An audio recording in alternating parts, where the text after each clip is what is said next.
Capítulo 7, Soberania de Deus e a vontade humana. Filipenses 2,13. Deus é quem efetua em vós, tanto querer como realizar, segundo a sua boa vontade. Quanto à natureza e ao poder da vontade do homem caído, reina a máxima confusão hoje em dia. Os pontos de vista mais errôneos são sustentados até mesmo por muitos filhos de Deus. A ideia popular, ensinada na maioria dos púlpitos, é que o homem é dotado de livre-arbítrio e que a salvação é dada ao pecador mediante a cooperação da vontade humana com o Espírito Santo. Negar o livre-arbítrio do homem, isto é, seu poder de escolher aquilo que é bom, sua capacidade inata de aceitar a Cristo, é atrair imediatamente um desagrado, inclusive, da maioria dos que professam ortodoxos. No entanto, as Escrituras afirmam enfaticamente: assim, pois, não depende de quem quer ou de quem corre, mas de usar Deus a sua misericórdia. Romanos capítulo 9, versículo 16. A palavra ainda declara expressamente: não há quem busque a Deus. Romanos capítulo 3, versículo 11. Cristo não disse aos homens do seu tempo: não quereis vir a mim para teres vida eterna? João capítulo 5, versículo 40. Sim, e alguns vieram a ele, alguns o receberam. Isso é verdade. E quem eram eles? João capítulo 1, versículo 12 e 13 nos mostra: mas a todos quanto receberam, deu-lhes o poder de serem feitos filhos de Deus, a saber, aos que creem no seu nome, os quais não nasceram do sangue, nem da vontade da carne, nem da vontade do homem, mas de Deus. Mas não ensina a Escritura: quem quiser venha? É verdade. Mas significa isso que todos têm vontade de vir? Que dizer daqueles que não querem vir? Quem dizer venha não significa que o homem caído tem em si o poder de vir. Tal a expressão: estende a tua mão, não dá a entender que o homem com a mão mirrada tinha em si a capacidade de obedecer? Em si e de si mesmo, o homem natural tem o poder de rejeitar a Cristo, porém não tem o poder de receber a Cristo. E por qual razão? Porque a sua mente está em inimizade contra Deus. Romanos capítulo 8, versículo 7. Porque o seu coração odeia a Deus. João capítulo 15, versículo 18. O homem escolhe aquilo que está de acordo com a sua própria natureza. E, portanto, antes de haver a possibilidade de escolher ou preferir aquilo que é divino e espiritual, uma nova natureza precisa ser-lhe concedida. Em outras palavras, importa-lhe nascer de novo. Pode-se, porém, perguntar: o Espírito Santo não vence a inimizade e o ódio do homem quando convence o pecador acerca de seus pecados e de sua necessidade de receber a Cristo? O Espírito de Deus não produz essa convicção em muitos daqueles que perecem? Tal linguagem revela confusão mental. Se a inimizade de tal pessoa tivesse sido realmente vencida, então, de bom grado, ela se voltaria para Cristo.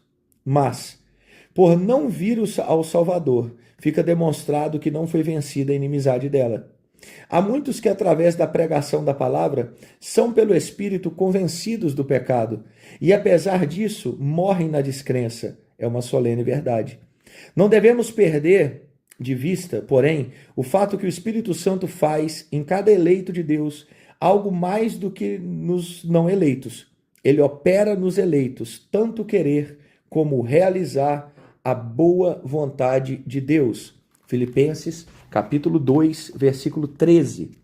Respondendo àquilo que dissemos acima, os arminianos retrucariam: não, a obra da persuasão efetuada pelo Espírito é a mesma tanto nos convertidos como nos não convertidos. Aquilo que distingue um grupo do outro é que os convertidos rendem-se à persuasão do Espírito, ao passo que os não convertidos resistem. Mas, se esse fosse o caso, o cristão é que tornaria a si mesmo diferente. Não as Escrituras atribuem tal diferença à graça discriminadora de Deus. 1 Coríntios, capítulo 4, versículo 7. Além disso, se esse fosse o caso, o cristão teria motivos para jactar-se e gloriar-se em si mesmo, em face de sua cooperação com o Espírito de Deus. Todavia, isso estaria em flagrante contradição com o trecho de Efésios 2:8, que diz: porque pela graça sois salvos, mediante a fé, e isto não vem de vós, é dom de Deus. Queremos apelar à experiência pessoal do leitor crente. Não houve uma época que tal lembrança humilhe a cada um de nós até o pó, quando você não estava disposto a vir a Cristo? Houve. Depois daquilo, você veio a Ele. Agora, você está disposto a dar-lhe toda a glória por causa desse fato. Salmo 115, versículo 1. Você não reconhece que só veio a Cristo porque o Espírito Santo o moveu de indisposição para a disposição? Claro que reconhece. Então, também não é evidente que o Espírito Santo não realizou em muitas pessoas o que realizou em você? Muitos outros há que ouviram o Evangelho, aos quais se demonstrou que precisam de Cristo. Apesar disso, ainda continuam indispostos a vir a Ele. Assim, Ele operou mais em você do que neles. Você poderia argumentar, mas... bem, me lembro da ocasião na qual essa grande decisão me foi apresentada e a minha consciência testifica que a minha vontade agiu e eu me curvei às reivindicações de Cristo sobre a minha vida. É verdade, mas antes de você curvar-se, o Espírito Santo, em sua mente, venceu aquela inimizade natural que havia contra Deus. Contudo, o Espírito Santo não vence essa inimizade em todas as pessoas. Se alguém disser, isso é porque não estão dispostos a permitir que essa inimizade seja vencida. Ninguém tem essa vontade enquanto ele não estende sua mão onipotente, operando um milagre de graça no coração. Agora, porém, perguntamos, o que é a vontade humana? É algo que funciona através da sua própria determinação ou é, por sua vez, determinado por outro fator? É soberana ou serva? A vontade é superior a todas as demais faculdades do nosso ser, governando-as, ou é movida pelos impulsos das demais faculdades, sendo sujeita às tendências delas? A vontade rege a mente ou a mente é que controla a vontade? A vontade é livre para fazer o que lhe apraz ou deve obedecer a algo que lhe é externo? A vontade é separada das outras faculdades da alma? Um homem dentro do homem que pode pôr o homem em direção contrária, voltando-se contra ele e despedaçando-o como se fora de vidro?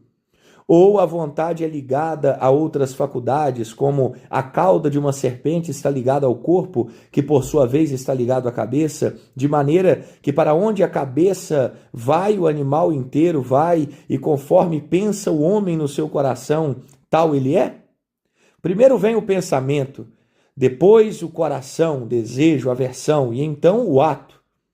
É o cão que abana a cauda, ou é a vontade a cauda que abana o cão? A vontade é a primeira coisa no homem ou é a última a ser conservada em posição subordinada abaixo das demais faculdades? É veraz a filosofia de ação moral e seu processo descritos em Gênesis 3:6? Vendo a mulher que a árvore era boa para se comer, percepção sensorial, inteligência, e a árvore desejável, afeições, tomou-lhe do fruto e comeu, vontade. Estas questões não são de interesse apenas acadêmico, são de importância prática. Cremos que não estamos exagerando quando afirmamos que a resposta a essas perguntas é um dos testes fundamentais quanto à firmeza doutrinária. Ponto 1. A natureza da vontade humana. O que é a vontade? Respondemos que a vontade é a faculdade de escolha, a causa imediata de todas as ações. Escolher necessariamente implica em recusar uma coisa e aceitar outra. O lado positivo e o negativo precisam estar presentes na mente antes que possa haver uma escolha. Em cada ato da vontade há uma preferência, o desejar uma coisa e não outra. Quando não há preferência, mas completa indiferença, não há violação. Querer é escolher Escolher é decidir entre alternativas. Mas não há algo que influencia a escolha, algo que determina a decisão. A vontade, pois, não pode ser soberana, pois é escrava desse algo que a influencia e a determina. A vontade não pode ser soberana e serva ao mesmo tempo. Ela não pode ser tanto a causa como o efeito, porque, como dissemos, algo a induz a fazer uma escolha. Portanto, este algo tem de ser o agente causal. A própria escolha é afetada por certas considerações. É determinada por várias influências que operam sobre o próprio indivíduo. Assim, a volição é o efeito dessas considerações e influências. E se é o efeito, logo deve ser-lhe serva. Ora, se a vontade é serva de tais considerações e influências, já não é soberana. E se a vontade não é soberana, não lhe podemos atribuir liberdade absoluta. Os atos da vontade não se produzem por si mesmos. Dizer que podem é postular um efeito sem causa.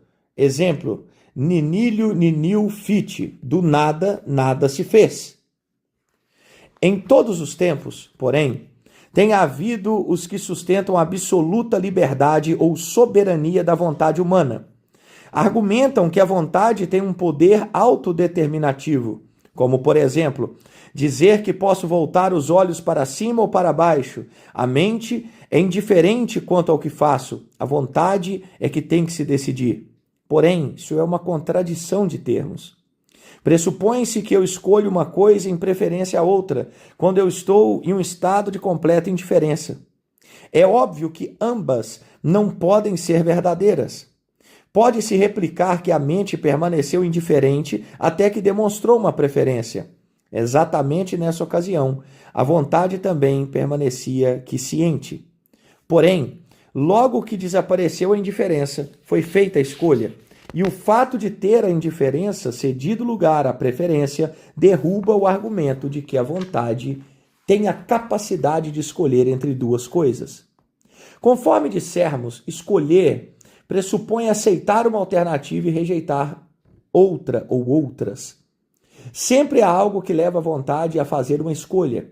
E se a vontade é determinada, então há algo que a determina. O que determina a vontade? Respondemos que é uma poderosa força motivadora que se faz sentir sobre ela. A natureza dessa força é diferente nos diversos casos. Em uma pessoa, pode tratar-se da lógica do raciocínio, em outra, pode ser o impulso das emoções, em outra, a voz da consciência, em outra, o sussurro do tentador, em outra, o poder do Espírito Santo. Qualquer dessas forças motivadoras que exerça a influência maior e que seja mais poderosa sobre o próprio indivíduo é a que impulsiona a vontade à ação. Em outras palavras, a operação da vontade é determinada por aquela condição mental, por sua vez influenciada pelo mundo, pela carne, pelo diabo ou pelo Senhor Deus, que possui o maior grau de tendência a exercitar a vontade.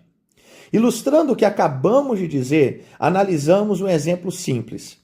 Numa tarde de domingo, um amigo nosso estava com forte dor de cabeça. Visitas deveriam ser feitas a enfermos e ele não queria faltar.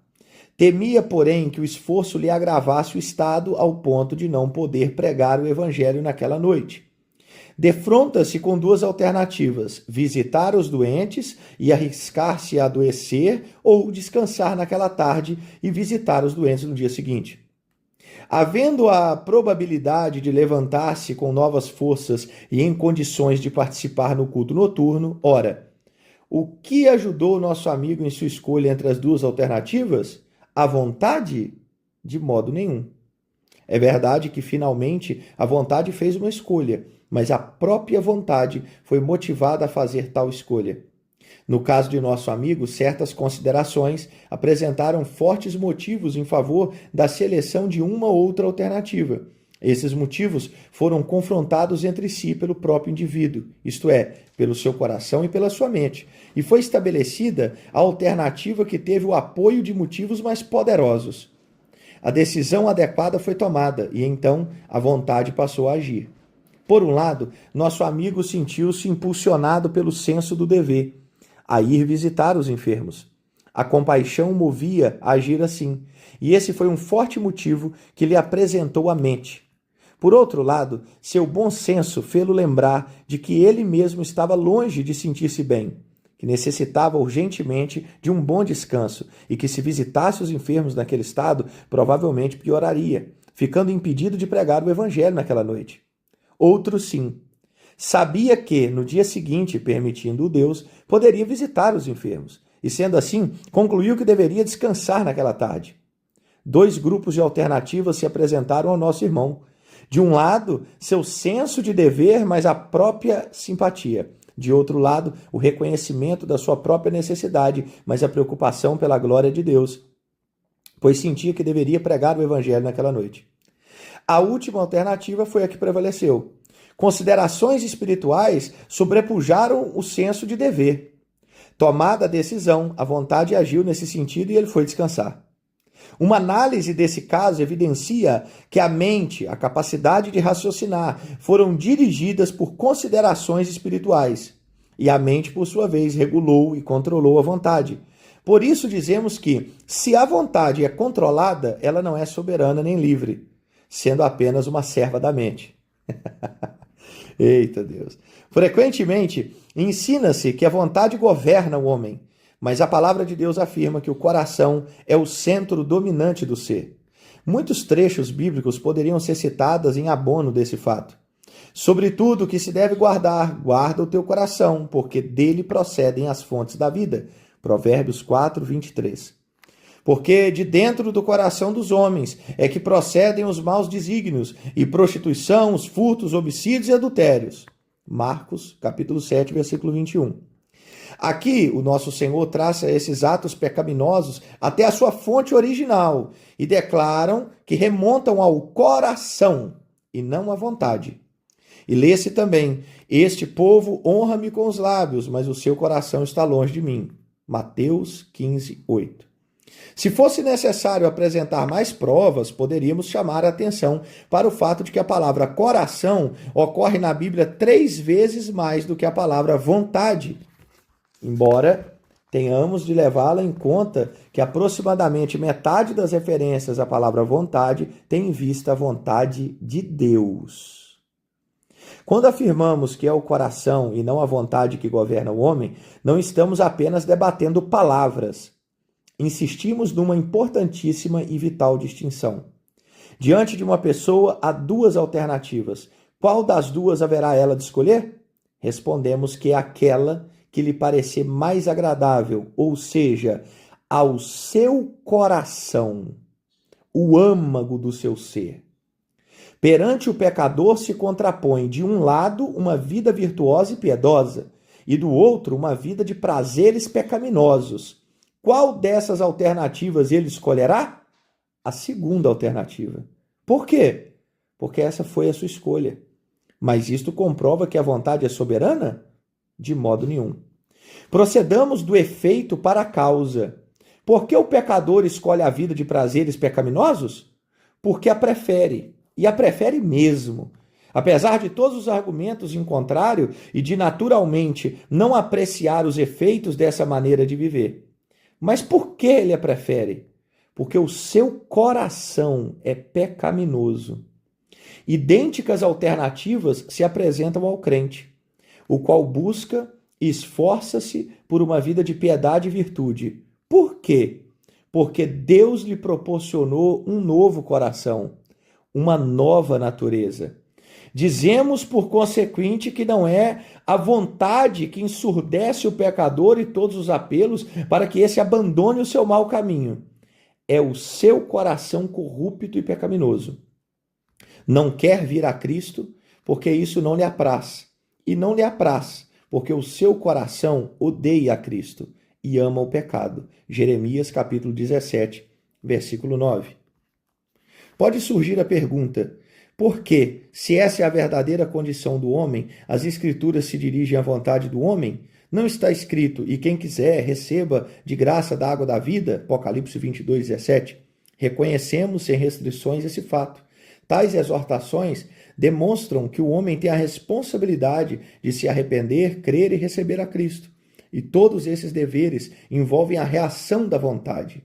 Porém, como demonstramos outras passagens bíblicas, se os homens reagirão dessa forma ou não, depende do estado da natureza humana, da qual a vontade é a expressão.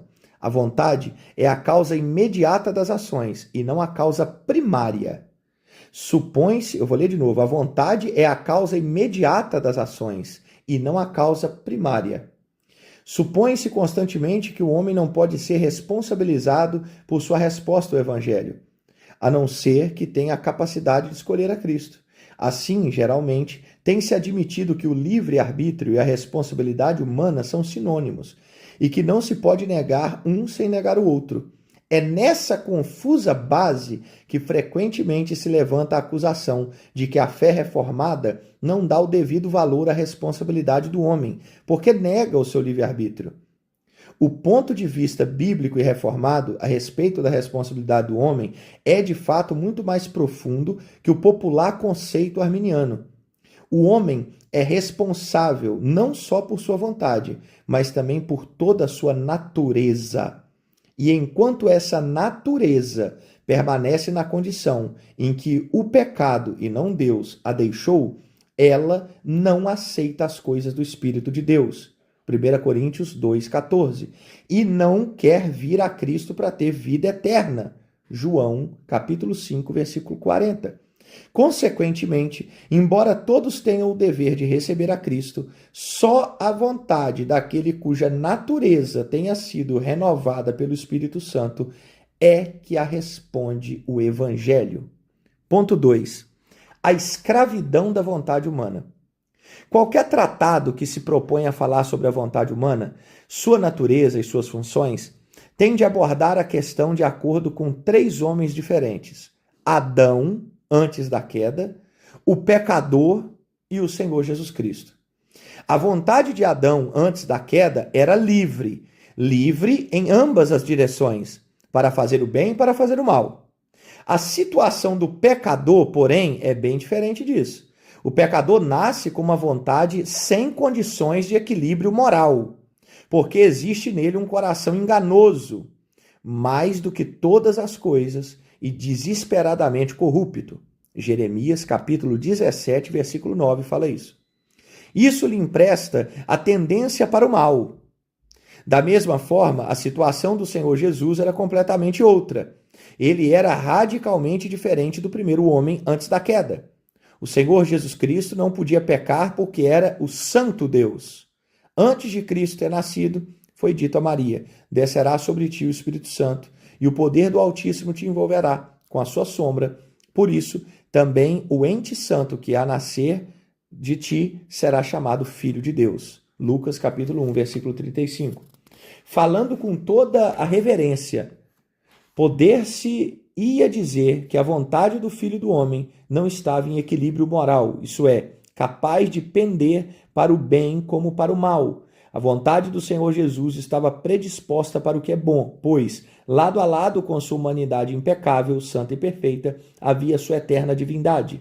Ora, em distinção à vontade do Senhor Jesus, que tendia para o bem, e a vontade de Adão, que antes da sua queda estava em condição de equilíbrio moral, capaz de pender tanto para o bem quanto para o mal, a vontade do pecador é predisposta para o mal, estando, portanto, livre em uma só direção, a saber, na direção do mal. A vontade do pecador está escravizada, porque, conforme já dissemos, está sujeita a um coração depravado. Em que consiste a liberdade do pecador?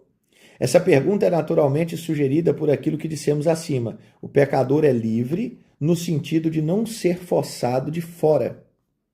O pecador é livre no sentido de não ser forçado de fora. O pecador nunca é forçado a pecar. Porém, não é livre para praticar ou o bem ou o mal, porquanto o coração mau que nele reside sempre o impulsiona para o pecado. Passamos a ilustrar o que temos em mente. Temos na mão um livro. Solto o que acontece, ele cai. Em qual direção? Para baixo. Sempre para baixo. Por quê? porque obedecendo à lei da gravidade, seu próprio peso o leva para baixo. Imaginemos, porém, que eu deixe que o livro fique 1 metro para cima. Então, o que devo fazer? Preciso erguê-lo. Uma força externa precisa fazê-lo subir. Essa é a relação entre o homem caído e Deus. Enquanto o poder divino sustenta, ele é impedido de afundar cada vez mais no pecado. Retirado esse poder, o homem cai. Seu próprio pecado, qual peso o afunda? Se Deus nos abandonar, nós voltamos para o mundo. Se Deus nos abandonar, nós voltamos para o pecado. Se Deus nos abandonar, nós não subimos, mas como esse livro, nós descemos. Deus não o empurra para baixo, como eu também não empurrei o livro para baixo. Removidas todas as restrições divinas, todo homem seria capaz de tornar-se e tornaria um Caim, um Faraó, um Judas. Como, pois, pode o pecador subir em direção aos céus? Por um ato da sua própria vontade? Não. Um poder externo precisa dominá-lo, para então erguê-lo a cada centímetro em sua subida. O pecador é livre, mas em uma só direção. Ele é livre para cair, livre para pecar. É conforme afirma a palavra de Deus, porque quando ereis escravos do pecado, estáveis isentos em relação à justiça. Romanos, capítulo 6, versículo 20. O pecador é livre para praticar o que lhe apraz, exceto quando ele é refreado por Deus, mas o seu prazer é cair no pecado. Na primeira parte desse capítulo, insistimos em que é de importância prática termos um conceito adequado a respeito da natureza e da função da vontade. E mais, dissemos que isso constitui um teste fundamental da ortodoxia teológica e da firmeza doutrinária. Desejamos desenvolver mais essa afirmativa, procurando demonstrar a sua exatidão. A questão da liberdade ou da servidão da vontade foi a linha divisória entre o agostinianismo e o pelagianismo, e em tempos mais recentes entre o calvinismo e o arminianismo. Em resumo, isso quer dizer que a diferença envolvida era a afirmação ou a negação da total depravação do homem. Devemos lembrar com clareza que a teologia reformada jamais nega, como às vezes se supõe, que o homem tem a liberdade de agir. A liberdade de agir é diferente da questão do livre-arbítrio, conforme essa expressão é geralmente usada. E não deve haver confusão entre essas duas expressões. Odg escreveu: a doutrina da incapacidade do homem não pressupõe que ele tenha cessado de ser um agente livre do ponto de vista moral. Ele é livre porque determina os seus próprios atos. Cada escolha é um ato de livre autodeterminação. O homem é um agente moral livre porque tem consciência da obrigação moral. E sempre que peca, age livremente contra as convicções da consciência ou contra os preceitos da lei moral. O fato do homem estar em uma condição que, de modo uniforme, prefere e escolhe o mal ao invés do bem, como fazem os anjos caídos, não contradiz a sua ação moral livre mais do que o fato de estar ele em uma condição em que prefere e escolhe o bem com a mesma coerência manifestada pelos anjos caídos. 3. A incapacidade da vontade humana. Está ao alcance da vontade do homem aceitar ou rejeitar o Senhor Jesus como Salvador? Admitindo o fato que o Evangelho é pregado ao pecador e também que o Espírito Santo convence de seu estado de perdição, o render-se a Deus está, afinal de contas, ao alcance da própria vontade do pecador? A nossa resposta a essa pergunta define o conceito que temos a respeito da depravação humana. Todos os cristãos professos admitirão que o homem é uma criatura caída, mas a dificuldade consiste em determinar o que eles entendem pelo termo caído. A impressão geral parece ser a de que o homem passou a ser mortal, não estando mais nas condições em que saiu das mãos do Criador, que é suscetível a doenças, herdeiro de tendências pecaminosas. Mas também há a impressão geral de que se o homem empregar suas capacidades da melhor maneira possível, de algum modo, finalmente ele alcançará a felicidade. Quão longe estão tais ideias de corresponder à triste verdade? As enfermidades, as debilidades e até mesmo a morte física são ninharias em comparação com os efeitos morais e espirituais da queda de Adão. É somente consultando as Sagradas Escrituras que podemos obter alguma ideia do alcance dessa terrível calamidade. Quando dizemos que o homem é totalmente depravado, queremos afirmar que a entrada do pecado na constituição humana afetou cada parte e cada faculdade do seu ser. Por depravação total, se entende que o homem é escravo do pecado e prisioneiro do diabo, em corpo, alma e espírito, andando segundo o curso desse mundo, segundo o príncipe da potestade do ar, do espírito que agora atua nos filhos da desobediência. Efésios capítulo 2, versículo 2. Essa afirmação não deveria suscitar nenhuma discussão. É um fato comum da experiência humana.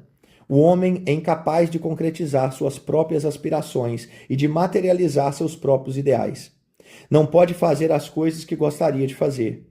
Há certa incapacidade moral que o paralisa. Isto é, uma prova positiva de que ele não é livre. Pelo contrário, é escravo do pecado de Satanás. Vós sois do diabo, que é vosso pai, e quereis satisfazer-lhe os desejos. João, capítulo 8, versículo 44. O pecado é mais do que um ato ou uma série de atos. É um estado ou condição que subjaz aos atos pecaminosos e que os produz. O pecado penetrou e permeou todo o ser humano, cegou-lhe o entendimento, corrompeu-lhe o coração, alienou-lhe a mente em relação a Deus, e a vontade do homem não escapou a esses efeitos. A vontade humana está sob o domínio do pecado de Satanás. Portanto, ela não é livre. Em resumo, as emoções se expressam e a vontade escolhe como devem elas expressar-lhe de conformidade com o estado do coração. E por ser o coração enganoso, mais do que todas as coisas, e desesperadamente corrupto, não há quem busque a Deus. Romanos, capítulo 3, versículo 11. Repetimos a nossa pergunta. Entregar-se a Deus está ao alcance da vontade humana? Procuremos a resposta mediante várias outras indagações. Pode a água por si mesmo subir acima do seu próprio nível? Pode uma coisa limpa surgir-se de uma coisa suja? Pode a vontade reverter completamente a tendência e o caráter da natureza humana? Aquilo que está sob o domínio do pecado pode dar origem àquilo que é puro e santo? É claro que não. Para que a vontade de uma criatura caída e depravada possa subir em direção a Deus, é mister que lhe seja aplicado um poder divino que venha que vença as influências do pecado, as quais procuram arrastá-la em outra direção. Isto é apenas outra maneira de dizer: ninguém pode vir a mim se o Pai que me enviou não o trouxer. João, capítulo 6, versículo 44. Em outras palavras, o povo de Deus deve apresentar-se voluntariamente no dia do seu poder. Salmo 110, versículo 3. Conforme disse J.N. Darby, se Cristo veio salvar o que estava perdido, decorre daí que o livre-arbítrio não tem lugar ou razão de ser. Não que Deus impeça os homens de receberem a Cristo, muito pelo contrário. Mas até mesmo quando Deus emprega todos os recursos para induzir o homem, todos os meios capazes de exercer influência sobre o coração humano, tudo serve apenas para demonstrar que o homem não tem poder algum, que o seu coração é tão corrupto, sua vontade é tão obstinada, que não sujeitar-se a Deus, sem contarmos a influência do diabo para induzir o homem ao pecado, que nada pode induzi-lo a receber o Senhor e a abandonar o pecado. Se a expressão a liberdade do homem significa que ninguém força o homem a rejeitar o Senhor, então realmente existe tal liberdade. Porém, se isto é dito devido ao fato que o homem não pode escapar da sua condição e escolher o bem por causa do domínio do pecado, no qual se tornou escravo por sua própria vontade, então o homem não tem a mínima liberdade. A vontade não é soberana, é serva, porquanto é influenciada e controlada pelas demais faculdades do homem. A vontade não é livre porque o homem é escravo do pecado. o que se percebe nas palavras de nosso Senhor: se, pois, o Filho vos libertar, verdadeiramente sereis livres. João 8,36. O homem é um ser racional e por isso mesmo é responsável perante Deus. Entretanto, afirmar que ele tem a capacidade de escolher o que é espiritualmente bom é negar seu estado de total depravação, ou seja, é negar que a sua vontade, tal como o resto da sua personalidade, é depravada. Visto que a vontade do homem é governada por sua mente e por seu coração, e visto que um e outro foram debilitados e corrompidos pelo pecado, segue-se que a única maneira pela qual o homem pode voltar-se para Deus ou mover-se em direção a Ele é que o próprio Deus efetue nele tanto querer como realizar segundo a sua boa vontade. Filipenses capítulo 2, versículo 13. A liberdade da qual o homem se orgulha é, na verdade, a escravidão da corrupção. Ele serve a toda sorte de paixões e prazeres. Um servo de Deus, com profundos conhecimentos espirituais, disse: quanto à sua vontade, o homem é impotente, não possui uma vontade que se incline para Deus. Eu creio no livre-arbítrio, mas trata-se de uma liberdade pela qual a vontade de agir tão somente segundo sua própria natureza. A pomba não tem qualquer vontade de ingerir carniça. O corvo não tem qualquer vontade de comer comida limpa da pomba. Se a natureza da pomba fosse implantada no corvo, este comeria o alimento daquela. Satanás não pode ter vontade de praticar a santidade. Falando com toda a reverência, o Senhor Deus não pode desejar aquilo que é mal. E o pecador, em sua natureza pecaminosa, jamais poderia ter uma vontade nos moldes desejados por Deus. Para tanto, precisa nascer de novo. É precisamente isso que temos sustentado ao longo desse capítulo. A vontade é regulada pela natureza pecaminosa. Entre os decretos do Concílio de Trento, em 1563, declaradamente o padrão do papismo, achamos o seguinte, nos cânones sobre a justificação. Se alguém afirmar que o livre-arbítrio do homem, movido e despertado por Deus, não coopera por meio do seu consentimento com Deus, que o move e desperta, de modo a dispor-se e preparar-se para alcançar a justificação. Se além disto, alguém disser que a vontade do homem não pode recusar-se a obedecer, se assim ela disser, e que ela é inativa, meramente passiva, que tal pessoa seja anátema. Se alguém afirmar que desde a queda de Adão o livre-arbítrio do homem foi perdido e extinto, ou que é algo meramente nominal, um título sem realidade, uma ficção introduzida por Satanás na igreja, que tal pessoa seja anátema. Assim, aqueles que hoje insistem no livre-arbítrio do homem natural creem exatamente o que Roma ensina sobre a questão. Para que o pecador fosse salvo, 3 coisas se fizeram indispensáveis. Deus Pai teve que determinar sua salvação. Deus Filho teve de adquiri-la e Deus Espírito Santo teve de aplicá-la. Deus faz mais do que simplesmente propor-nos a salvação. Se Deus apenas nos convidasse, estaríamos todos perdidos. Isso é ilustrado de maneira marcante no Antigo Testamento.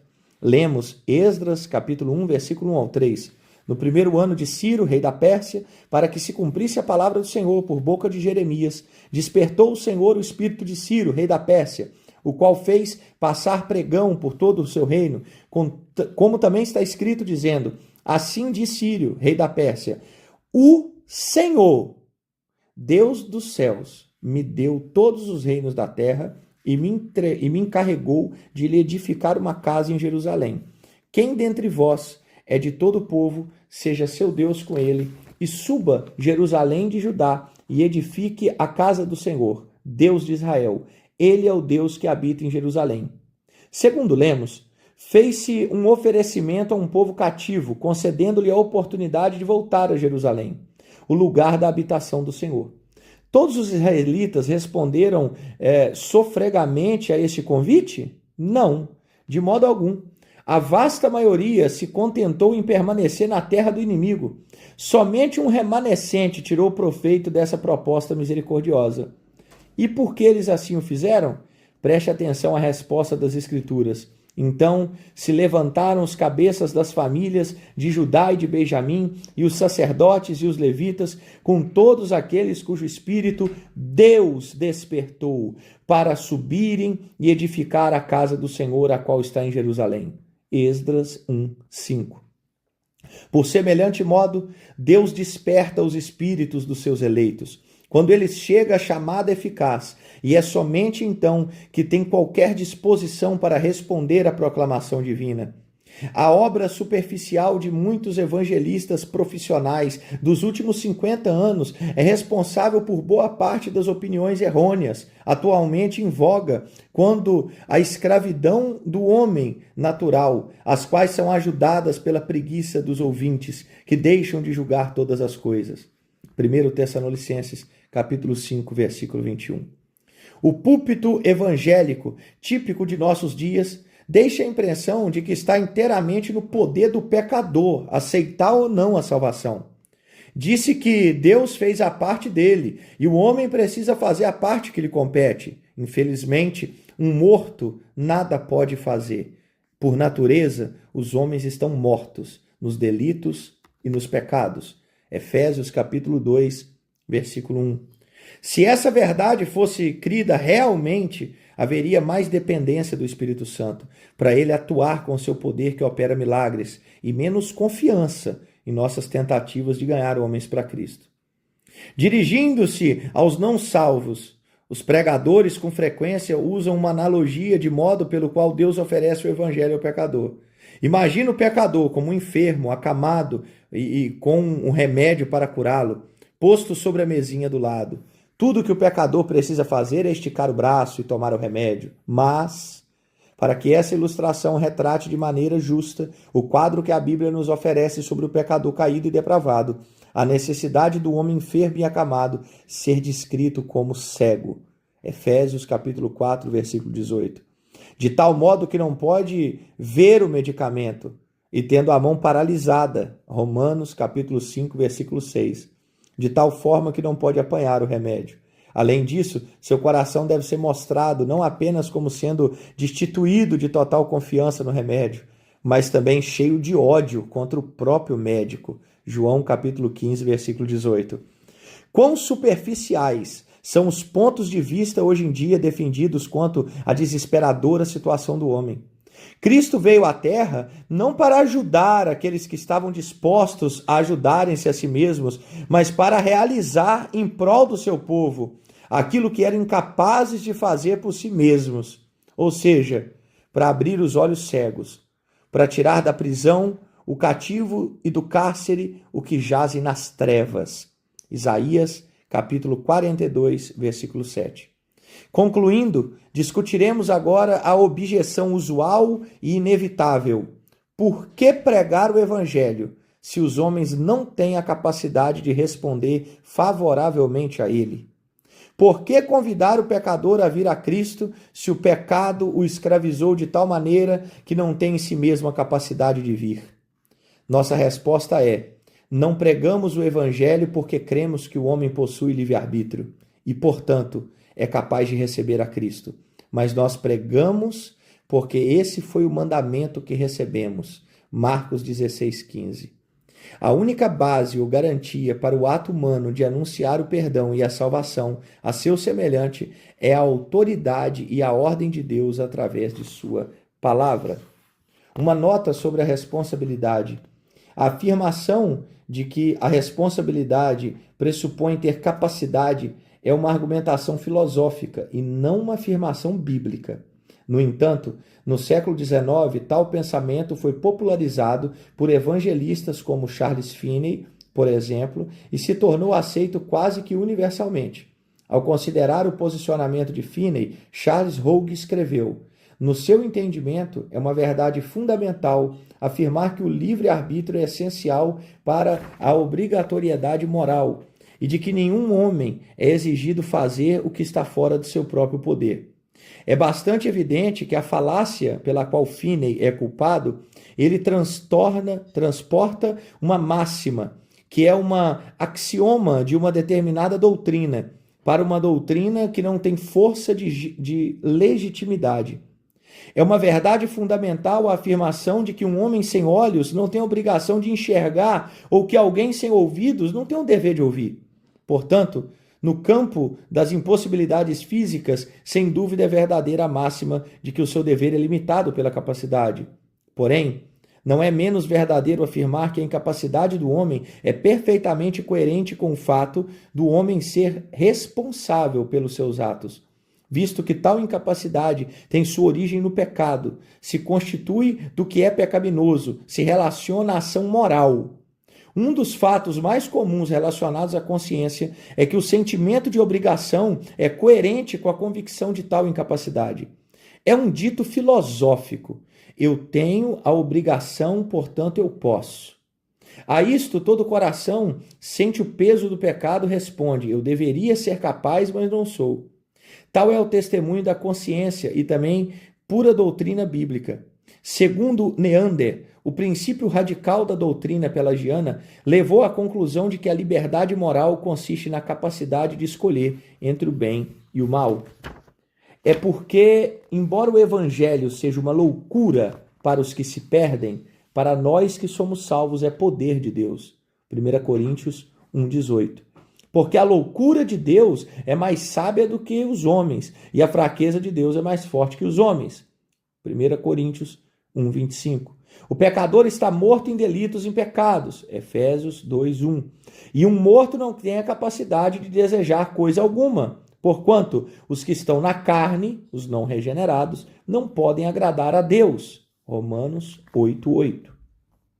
Para a sabedoria carnal, parece o cúmulo da loucura pregar o evangelho aos que estão mortos, sendo que, por isso, estão além da possibilidade de fazer qualquer coisa por si mesmos.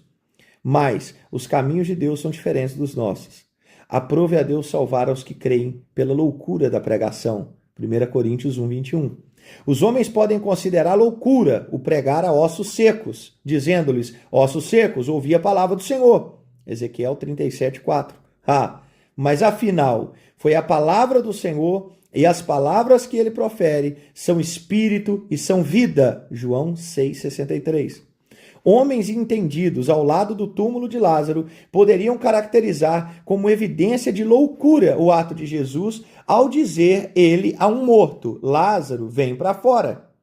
Contudo, aquele que assim falou é a própria ressurreição e a vida. Mediante a sua palavra, até os mortos vivem.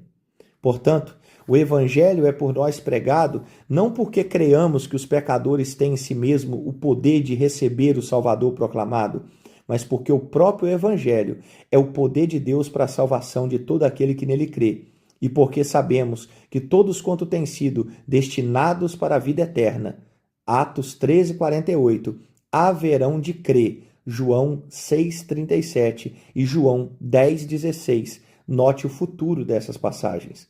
No tempo determinado por Deus, porquanto está escrito: apresentar-se-á voluntariamente o teu povo no dia do teu poder. Salmo 110:3. O que temos exposto nesse capítulo não é produto do pensamento moderno. É evidente que não, visto que o contradiz de maneira direta. Os homens das últimas gerações estão muito distantes dos ensinamentos dos seus antepassados, os quais estavam solidamente alicerçados sobre as Escrituras. Lemos nos 39 artigos da Igreja Anglicana: a condição do homem, depois da queda de Adão, é tal que não pode inclinar-se à fé e preparar-se para ela, mediante suas próprias forças e boas obras naturais, e nem mesmo ele pode invocar a Deus. Logo, não temos poder nenhum para praticar boas obras agradáveis e aceitáveis a Deus, sem a graça divina que, mediante Cristo, nos assiste previamente para que tenhamos a disposição conveniente e que opera em nós quando chegamos a ter a boa disposição. O artigo 10. No Catecismo Maior de Westminster, que costumava ser reconhecido por todas as igrejas presbiterianas, lemos: o estado de pecaminosidade em que o homem caiu consiste na culpa do primeiro pecado de Adão, na ausência daquela retidão com a qual Adão foi criado e na corrupção da natureza do homem, mediante o que ele se tornou inteiramente indisposto, incapaz e oposto continuamente a tudo que é espiritualmente bom, e completamente inclinado todo para o mal. Resposta à pergunta 25 do Catecismo de Westminster. Outro tanto se lê na Confissão de Fé dos Batistas da Filadélfia, de 1742. O homem, por sua queda no estado de pecado, perdeu totalmente qualquer capacidade da vontade no tocante a qualquer bem espiritual que acompanha a salvação. Por consequente, o homem natural, inteiramente hostil ao bem e morto no seu próprio pecado, não pode, por suas forças, converter-se ou preparar-se para tanto. Capítulo 9 da Confissão de Fé. Aqui encerramos o capítulo 7 do livro Deus é Soberano, de Pink.